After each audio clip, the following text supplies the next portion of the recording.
Adobo na po daog Bisayang manok with Sprite. Buhos na yan, Papa. Pang-pasarap daw yan. Sprite!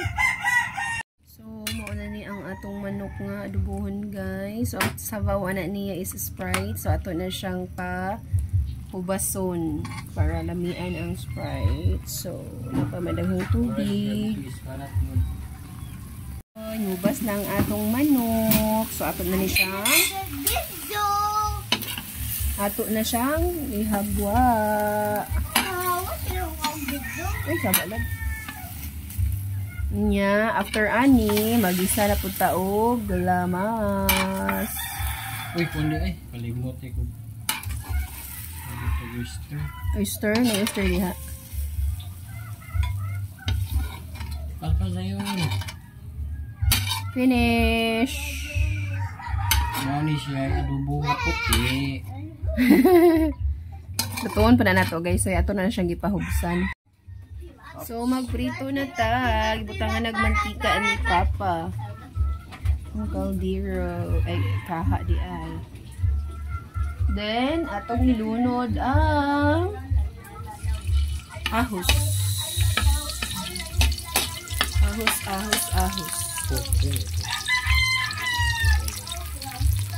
Haluin na ng mabuti. Napagod ng kaha.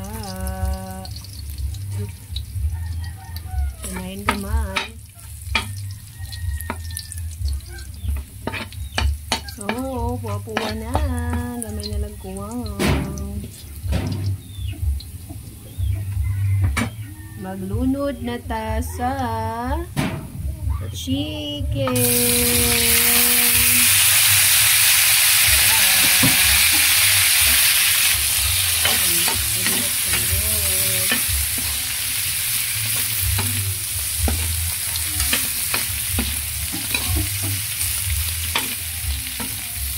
Ngayon na siya mag-adobo na tipos. So, gani.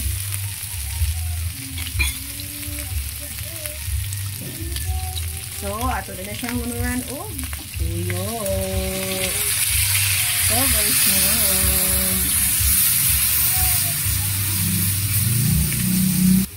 Butangag suka gamay. Of course, silvers 1 pa rin. O mamasitas. Mangtuans.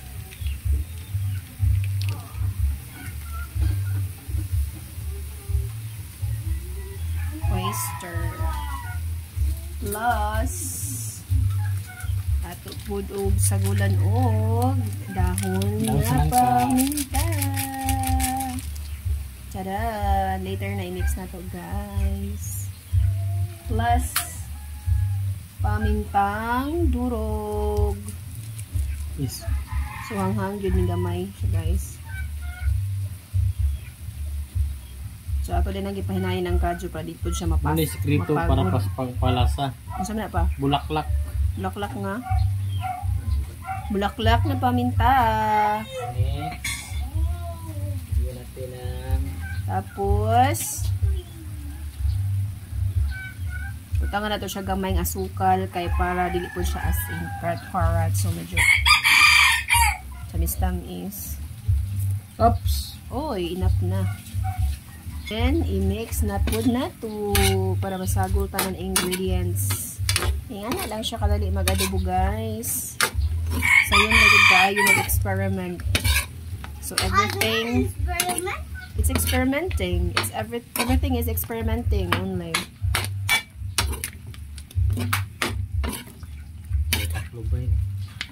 Hindi siya kayo nga manok kay Bisaya man siya. So, yummy, delicioso na. Ang iyang pamorma. So, agaw na nato siya pa. Magkalang kadali. Luto na nadaan ang manok. So, para siya maluto-luto pa ang manok. Add siguro gamang water. Add water. Daghan kaayo. Not too much. Enough lang para mo Lata-lata may ang chicken. Kay you know na ang mga una-ani kay mga tiguang na. So ano yung mga ngipon, chars. Bitaw oy para paksi dayon inikit. Sandok, ukay. So, kanya siya guys. Final touch na to siya. So, ato na siyang paano-ano kung ginagmay. Wala na bitsin. Kaya na naman siya ay oyster. So, lato na lang siya actually. Wala nang haunon niya. Tagtaod. Chada! Ang adobo. So, mauday nagluto-luto mi diri guys kay naami lunch fellowship unya sa church. So, tara manimbata para makiguusa o magkaon-kaon. Cheers! Dito. So, naglamion naman ni siya kitaon. Amo na lang ni siyang gipa. Anok-anokan ang manok nga mo.